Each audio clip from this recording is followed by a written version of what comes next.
नमस्कार मंडळी, आज आहे शनिवार आणि मिनी ब्लॉग 3 मिनिटाचे मी टाकून झाले. कधी रिस्पॉन्स असतो कधी नसतो, तरी पण व्ह्यूअर्स सर्व सबस्क्रायबांचे आपले नातं जोडलेलं असतं प्रेमाचं. तर आता मी आपले रेग्युलर व्हिडिओला सुरुवात करते आहे. आणि मिस्टर ऑफिसला निघालेले, तर मला बोलले तुझ्याबरोबर थोडा वेळ घालवतो. दूध वगैरे आणून वॉकिंग करून पाणीपुरी वगैरे खाल्ली आणि ते निघाले नाईटला. तर ते बोलले मी आता आज बाईक घेऊन जातो, कारण उद्या मेगा ब्लॉक असतो आणि मग घरी यायला ट्रेन भेटत नाही लवकर. मग ते सर्व नाईटचं सामान, बॅग लागते त्यांना, हेल्मेट बाईकवर जाताना न विसरता घेतात. चॅनलला लाईक, सबस्क्राईब आणि कमेंट्स करत जा. असेच माझे नवनवीन व्हिडिओ येत राहणार आहेत. इथे मी दूध आणायला गेलेली. प्राची बोलली मला ब्लॅक नको आहे, चहा दुधाचा पाहिजे. तर आता मी दूध गरम करून तिला दुधाचा चहा करते. आणि जेवून आम्ही झोपून गेलो रात्री. सकाळ झाली, 7:30ला उठले. संडे असला तरी पाणी 7:30ला चालू होतं.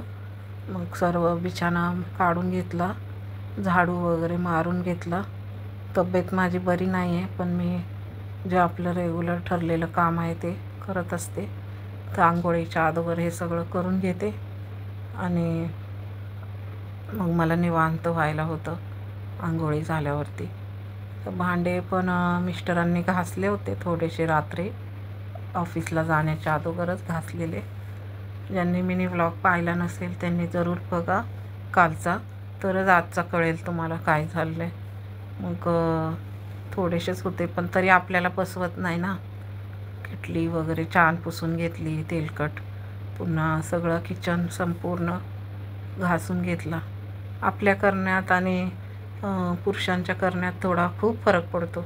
ते सगळं असं फेकून देतात, उलटं जास्तच मला वाटतं घाण करून ठेवलं आहे त्यांनी.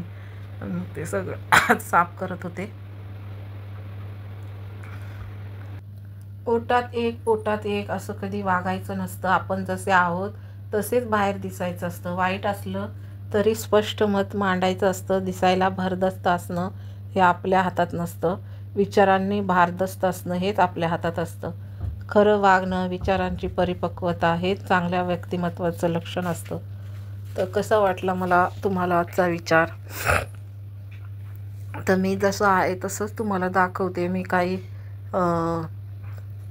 व्हिडिओ दुसरे काहीतरी कंटेंट्स घेऊन वगैरे मी घेऊन येऊ शकत नाही. माझं डेली रुटीन आहे तेच मी तुम्हाला शेअर करणार. भांडे झाले आणि चहा ठेवला, पोहे भिजवून ठेवले. तर 1 कप चहा पिते, भूक लागल्यासारखं झालं आहे मला. आणि पाहताय तुम्ही हे सगळं आवरायचं, आणि आंघोळी पण करायची. मिस्टरांना मेसेज करत होते बोलण्यासाठी. तर बरं वाटतं जरा चहा पिताना, थकवा जातो. आणि तर मीच मिस्टरांनाच माझे फ्रेंड मानते. म्हणजे बाहेर गेले कुठं घरी येणार असतील तर दुसऱ्या लोकांशी आपण जेवढं गरजेपुरतंच बोलायचं. कारण आता तसे राहिले पण नाही आहेत लोक की आपण सगळं त्यांना आपलं शेअर करून ते आपल्या सुखदुःखाशी समरस होतील नाही होतील. आजकाल दुनिया खूप बदललेली आहे. चला आता मी आंघोळ करून घेणार आणि नंतर पोहे बनवणार. प्रणितला सांगितलं कांदा वगैरे कापून ठेव किचनवरती. मग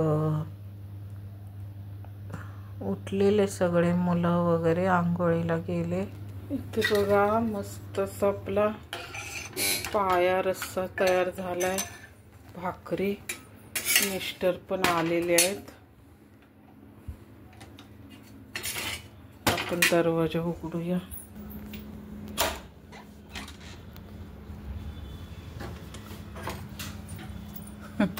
गरम होतंय.